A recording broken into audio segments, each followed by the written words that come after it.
So it's honestly hard to know where to even begin with a video like this because of the sheer amount of fat loss misinformation there is circulating online, but I've narrowed things down here, and today we're going to discuss the truth behind 10 common myths and lies you've been told that are holding you back from achieving the lean body you're after. This video is going to focus specifically on the dietary side of things, since that's by far the most important area you need to master when it comes to losing fat. And I'm not exaggerating when I say that if you're currently not seeing consistent results from your efforts, then you need to understand the information in this video. And if you just take a few minutes to watch this through and apply each point to your program, it will make a big difference for you. Fat loss is not an overly complex process. You've just been led to believe that it is by all these coaches and influencers who are trying to sell you on the latest fads and gimmicks, or by people who just don't know any better themselves. And not only am I going to outline each myth and explain why it's incorrect and what to do instead, but because things are virtually never black and white when it comes to fitness-related topics, I'm also going to give you the element of truth behind each one as well to give you a proper big picture understanding so that you can get leaner and stay leaner for good.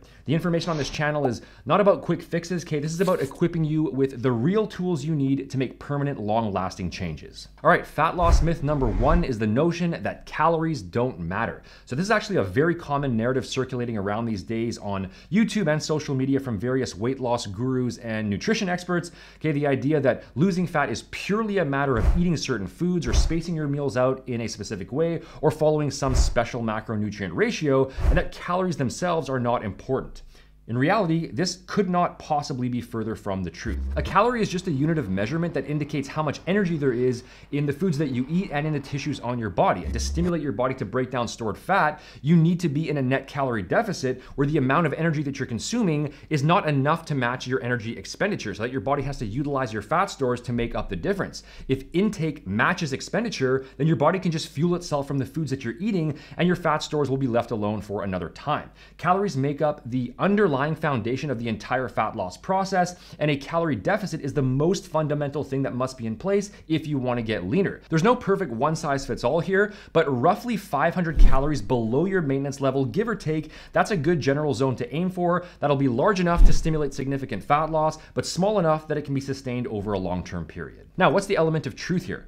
The element of truth is that specifically tracking calories is not necessarily a must for every person, depending on your individual situation in terms of how much fat you're currently carrying, how lean you're ultimately trying to get, what your previous diet was like, just your general ability to select foods and manage portions based on eyeballing things and listening to hunger cues. Depending on all those things, it can definitely still be possible to maintain a calorie deficit without consciously knowing exactly how many calories you're actually eating. But this doesn't mean that calories don't matter. It just means that in some cases, tracking calories on paper doesn't matter, and those are two separate arguments. In addition, the other element of truth is to keep in mind that even if you are tracking calories, there's no way to do it with 100% accuracy. Your energy expenditure will vary from day to day depending on a wide variety of factors. There's no way to precisely track exactly how many calories are in every single food that you eat, and different foods will behave differently in your body depending on their composition in terms of macronutrient profile, micronutrients, and fiber. However, calorie tracking doesn't have to be perfect in order to get the practical outcome that you're after. Even if you're just, say, 85% accurate, that's still going to be good enough to achieve consistent fat loss. And so the people who use the argument that calorie tracking is flawed, therefore it's useless, they're just jumping to way too extreme of a conclusion. A reasonably accurate approximation will still be close enough, and it doesn't have to be perfect in order to be useful. All right, fat loss myth number 2, going all the way to the other end of the spectrum, which is that food quality doesn't matter, and the only thing you need to do is just maintain a calorie deficit. So this is another statement that just gets mindlessly repeated over and over again in online fitness content, but unfortunately it's just a huge oversimplification, and even though it's technically true, it doesn't necessarily help people all that much in a practical sense.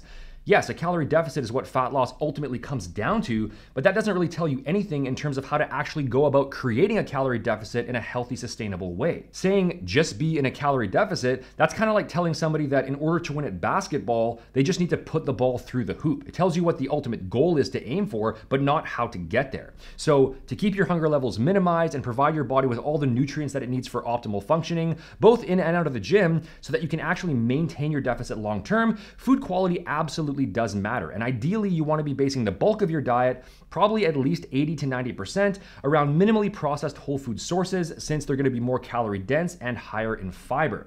If you're trying to get a large percentage of your calories from calorie dense processed items, then it's going to be a lot harder because you won't feel satiated and you'll be much more likely to overeat. So a calorie deficit is the ultimate goal, and proper food selection is one very important factor that will aid you in achieving that. Now, the element of truth here is that yes, technically speaking, you could eat nothing but pizza, donuts, and cookies all day long and still lose body fat if your total calories were in the proper range. And so this is still an important concept to understand to really hammer home the fundamental importance of a calorie deficit. It's the primary factor at play, and so no individual food is strictly off limits or something that you need to fear or avoid. Your body doesn't view your diet within the context of individual food items. It only sees the entire picture as a whole with everything combined. And it's the total calories, the total macronutrients, the micronutrients, and the fiber that's going to determine your results over the long term. So if you just use some basic moderation, you get the majority of your intake from those nutrient-dense whole food sources, then you can still add your favorite treat foods into the mix, okay? You don't need to eat clean 24/7 to lose fat, and trying to do that will probably decrease your chances for success by causing you to feel overly restricted. Fat loss myth number 3 is that there are certain fat-burning foods you should eat that are going to significantly speed up your metabolism and cause you to lose fat at a faster rate.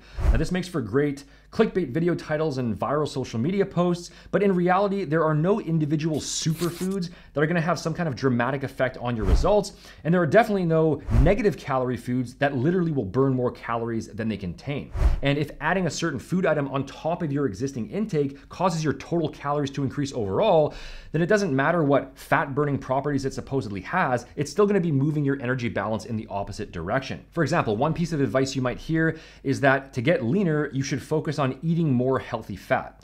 Well, consuming sufficient daily fat is important for overall health and satiation, but if you take that advice literally and you're just aimlessly snacking on, say, bags of almonds or dark chocolate, which are extremely calorie dense, or you're liberally adding olive oil to your meals, or God forbid, dumping sticks of butter into your coffee because you heard that these foods will improve fat loss, the net result will almost certainly be a much higher calorie consumption overall. Now, what's the element of truth here? It's that yes, there are certain foods that are less calorie dense than others and that are more satiating than others. And so in that sense, they can support your fat loss efforts and make maintaining a calorie deficit an easier process. For example, potatoes are ranked highest on the satiation index, so that could be one potential benefit of including that specific food in your diet. Berries are a highly nutrient-dense food that contain very few calories for their volume. Lean protein sources are also low in calories and have a higher thermic effect.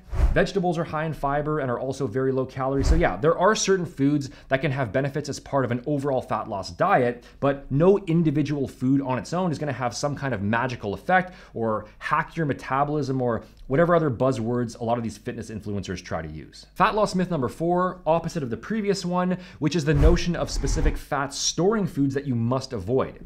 Now, actually, we already touched on this because it was one of the elements of truth from before, and so you already understand that no particular food is just going to go straight to your fat stores when you eat it, and that the cause of fat gain is not from any individual food or individual macronutrient on its own. The cause of fat gain is consuming too many calories from your entire diet as a whole. However, while there's technically no such thing as a fat storing food, it's still important to recognize that high calorie dense foods are much easier to overeat, and so you do need to be a lot more mindful with them, or the total calories are going to rack up very, very quickly.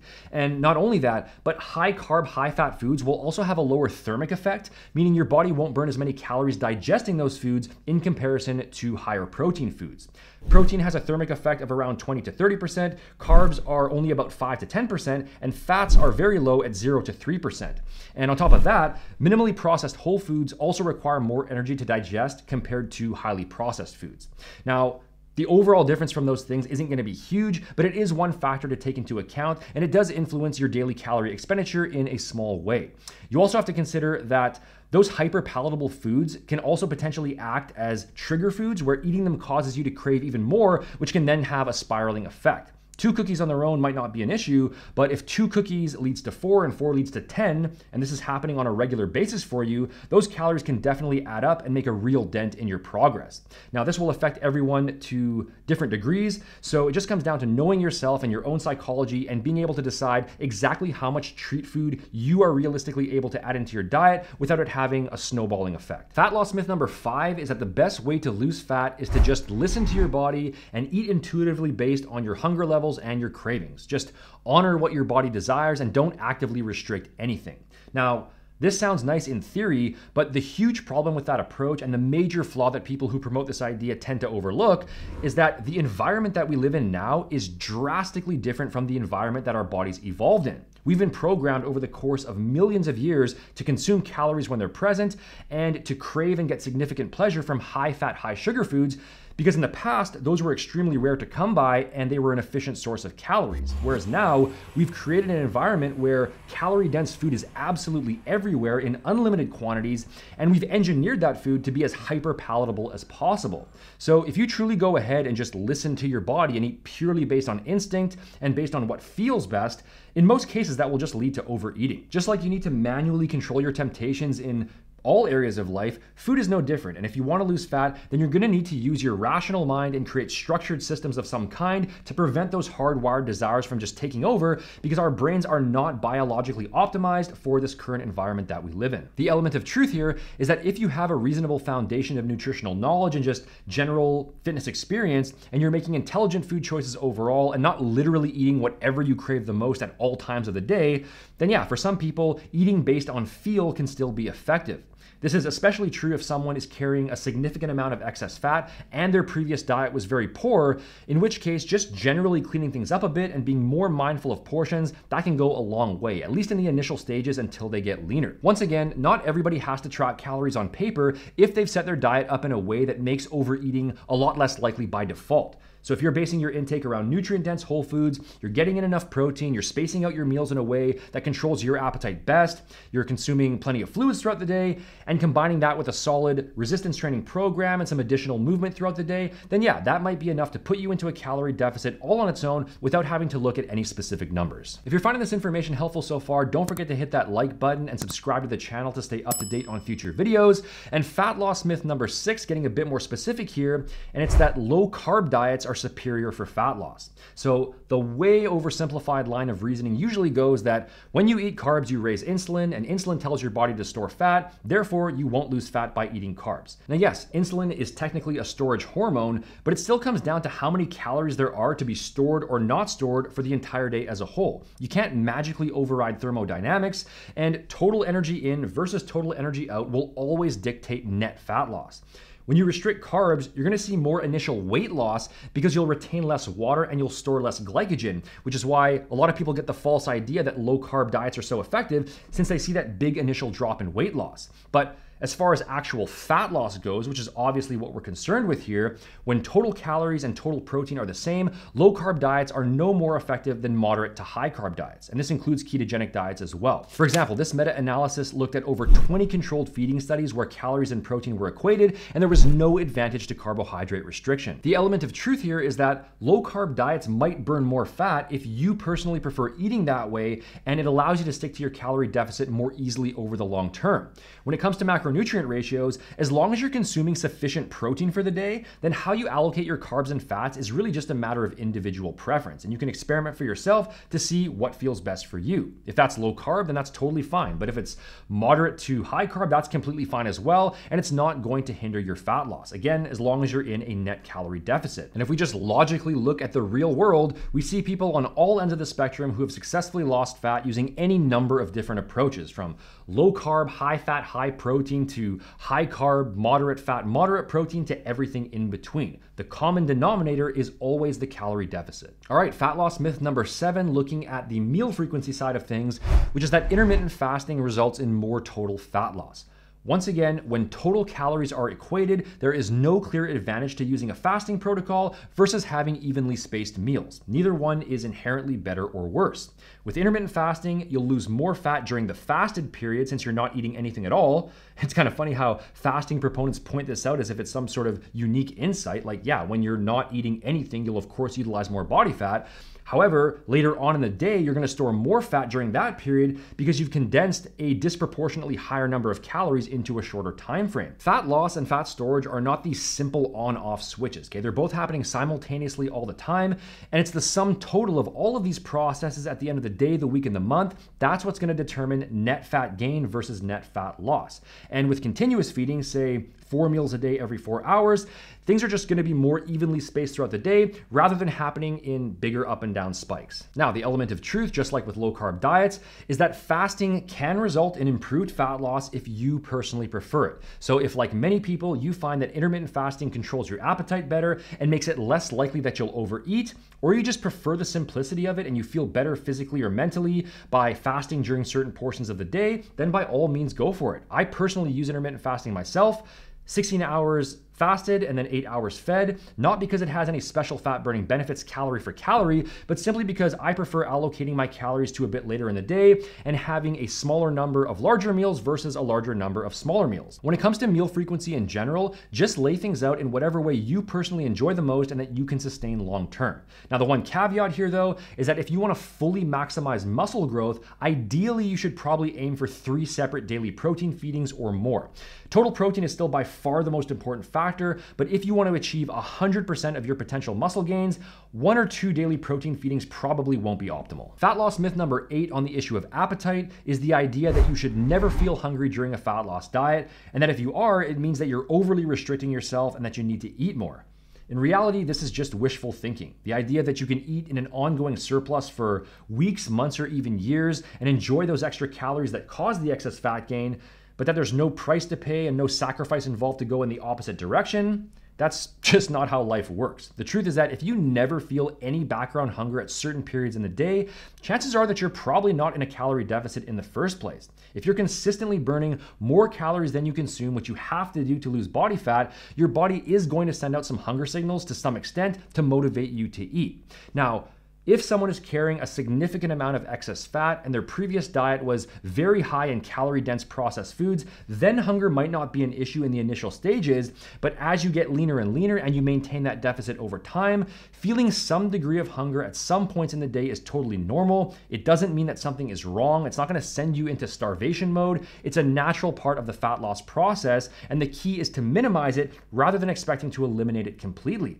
And it's important to acknowledge this up front before you even get started, so that you can create a proper mental relationship to that hunger and view it as something that's to be expected and not as a signal that you should immediately just run to the fridge. Now, the element of truth is that while a moderate amount of hunger is normal, you shouldn't be excessively hungry to the point where it's extremely uncomfortable and straight up interfering with your daily tasks. In that case, your calorie deficit is probably too big, or you need to adjust your food choices to create more volume relative to your calorie consumption, or there could be other issues at play as well. And also keep in mind that this is not a permanent thing, okay? You're in a calorie deficit in order to reach your fat loss goal, but once you get there, then you'll be able to increase your calories back up to maintenance. So the hunger aspect is just a temporary part of the process that you have to work through. Unless, of course, you're trying to get very, very lean, in which case it probably will be an ongoing issue that you'll have to deal with in order to stay in that condition permanently. Fat loss myth number 9, bit of a controversial one, but it's the idea that slow and steady is always the best way to lose fat. So you should always create a smaller calorie surplus and just focus on losing fat at a gradual pace from week to week.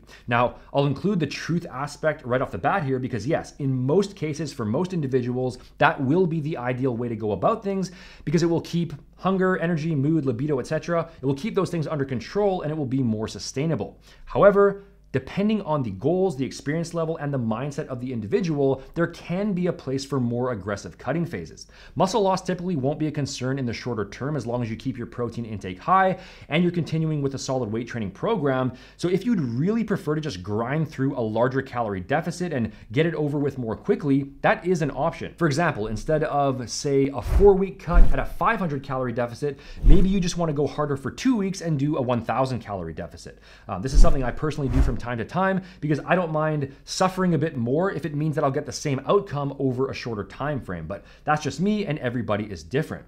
So faster cutting phases can be fine, but generally speaking, it's going to be best suited to those with a bit more experience who really know how to structure and implement it properly. And if you are using a more aggressive calorie deficit, then it should probably only be done over a shorter term period in order to prevent muscle loss. All right, and lastly, fat loss myth number 10 is Fat burners. Now, I'm not saying that all fat loss supplements are completely useless and will have no benefits at all, but in most cases I would say that they are very overhyped for what they actually are, which is very often just an over-glorified mix of various stimulant compounds. Now, there are non-stimulant fat loss ingredients available as well, but the research in that area is generally pretty lackluster for the most part, and if those non-stimulant compounds are effective, it's probably only to a very small degree.